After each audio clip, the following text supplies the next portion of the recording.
Skip it up and that up. Hey, Rich, it must be a slow news day today. Well, yeah, it is. It's also the fact that I'm sick and tired of talking about companies either loving the Xbox Scorpio and PS4 Neo or not liking it. It's pretty much all the news that's out there, and Pokemon Go. And I know you guys are sure as shit tired of me talking about that too. Not saying that either of those topics won't come up again if something really interesting happens, but right now I need a break. And honestly, this story pissed me off to the point that even if I had 7 really juicy gaming news stories lined up, I probably would push 1 or 2 of them to the side to talk about this. Now, whether it be in real life or on the news, whatever the case may be, I've heard of women, and men too, doing some crazy shit to get their exes back. I've heard of women dating their ex's best friend to make them jealous. I've heard of women saying that they're pregnant with their ex's child when they really aren't, just to get them to pay attention to them again. I've heard of many, many, many interesting things. But this is some horrifying, disgusting shit. A woman, to get her ex-husband to pay attention to her, poisoned their child and ended up killing the kid by feeding the baby table salt. So Kimberly Martins of Spartanburg, South Carolina, she got separated from her husband and she really, really, really wanted him back. So she put together a plan.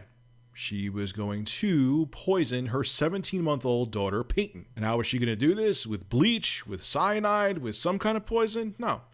What she did it with, like I said, was salt. Just the same kind of salt that you put on your food when you're having dinner. So what can acute salt poisoning do to you? This comes from the National Capital Poison Center. When there's too much sodium in the bloodstream, water rushes out of our cells to dilute it. That's damaging to most cells. It's devastating to brain cells. As they shrink, they're torn away from their usual locations. Torn blood vessels and fluid build up in the brain cause seizures and coma. Fluid can build up in the lungs, causing trouble breathing. Other symptoms include intense thirst, nausea, vomiting, and weakness. Kidney damage also occurs. Now, Kimberly Martins, who's 23 years old, told investigators that she fed her baby a tablespoon of salt and then she made her have a drink after she fed her the salt. All just to get her husband's attention and to get him back in her life. Now, Kimberly's sister, Tiffany Lazar, actually disputed what the investigator said. This is what she had to say. She was a great mother. She would have never done anything to hurt her kids at all. There's a lot more that went on than people understand. No one should judge her at all. Okay. And there's nothing in this world that would make her hurt her babies. Martins told the cops she was awakened by the sound of her daughter screaming on Sunday.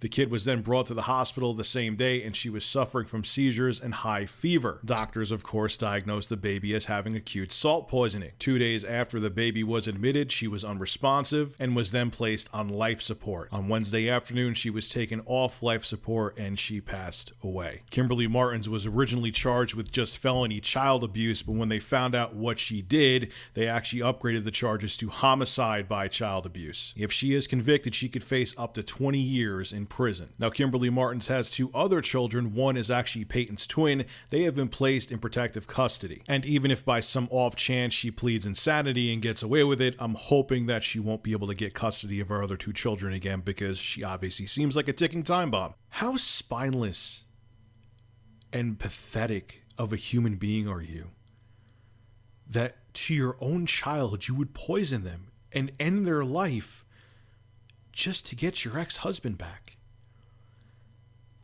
Words can't express how much of a shell of a human being you are. You could go into, obviously, Rich, she has some form of psychosis, she's mentally ill, yada, yada, yada. And I understand that I've been one of the people that says, yes, mental illness is a thing. But this is next level shit, man.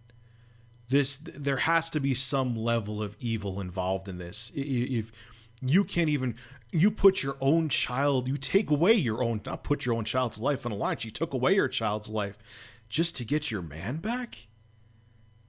And what did you think was going to happen? Did you think they were not going to find out that you fucking poisoned your kid? And you're like, oh, she randomly died. I'm so sad. Please come back and be with me again. I have no words. This is a dangerous, sick woman. Even if she truly, even if she is, they diagnose her as mentally ill.